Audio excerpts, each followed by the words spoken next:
عن علي رضي الله تعالى عنه قال قال رسول الله صلى الله عليه وسلم من ملك زادا وراحلة تبلغه إلى بيت الله ولم يحج فلا عليه أن يموت يهوديا أو نصرانيا أو كما قال عليه الصلاة والسلام۔ جو کر گئی تھی بیان رسالت، جو کر گئی تھی بیان رسالت، وہ کر رہے ہیں علی روایت، کہ جس کو بخشی خدا نے وسعت، کہ جس کو بخشی خدا نے وسعت، کرے نہ سوئے حجاز رحلت، نہ جائے مکہ نہ جائے طیبہ، نہ جائے مکہ نہ جائے طیبہ، رہے وہ محروم از سعادت، تو آئے گا پھر گرفت رب میں،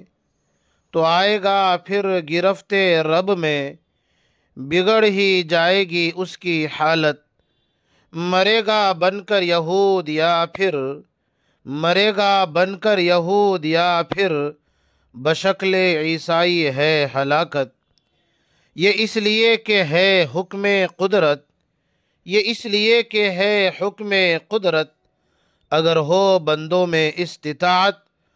تو حج ضروری ہے لازمی ہے، تو حج ضروری ہے لازمی ہے فرض حرمین کی زیارت۔ نہایت ہی قابل احترام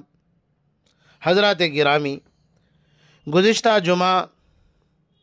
حج کی ترغیب پر تفصیلی گفتگو قرآن و حدیث کی روشنی میں پیش کی گئی تھی۔ اس جمعہ